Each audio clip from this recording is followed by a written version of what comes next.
ұстап алып, баптап, көкпар жаптырамыз. Көкпар жабатын айғырлар. Көкпар жабатын айғырлар бар екен.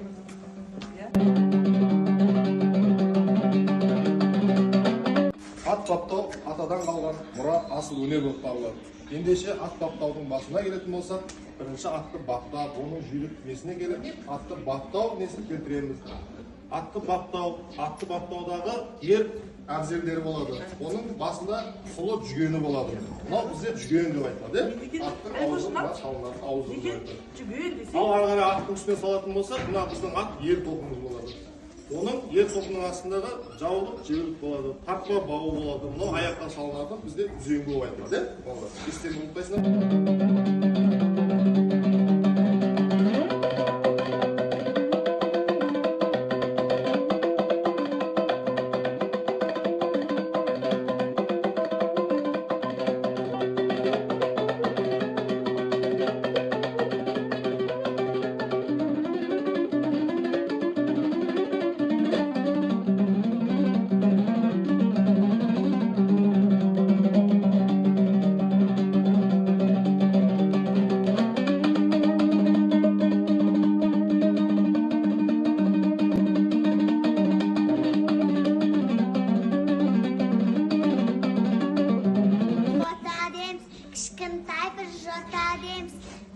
Жылқы баласын құлын дейміз, жел білеген тұлын дейміз.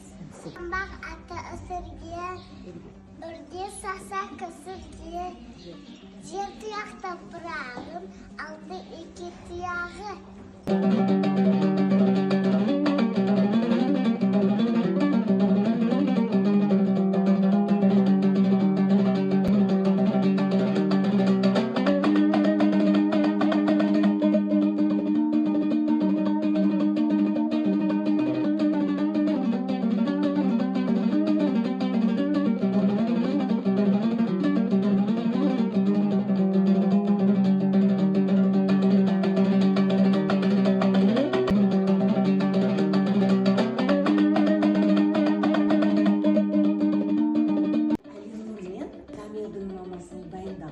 Қымызын ішуге келдік.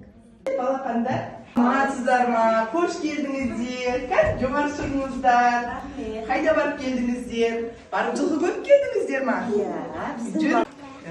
Жүріңдер енді жылқыдан алынатын өнім, біздің қазағымыздың ұлттық сусыны қымызбен сендерге ауыз тигіземін. Балдар, мен сендерге қазір қазағымыздың ұлттық сусыны қымызды беремін. Қымыз жылқының сүтінен алынып, ысталынып, ферментация процесін өтіп пайда болатын біздің қазақтың ұлттық сусыны. Бұл сусынды ата-бабаларымыз бұрынғы көшпенділер заманынан қолданған. Денсаулыққа да барлық нәрсеге өте пайдасы көп сусын болып табылады. Мінеки сендерге қазір сапырып, әдемілеп құйып беремін. Дәм татыңдар. Сапырады. Қымызды ашуын қайтару үшін. Сыртынан шығып, ыдысқа тасып кетпеу үшін қымызды сапырып құйған.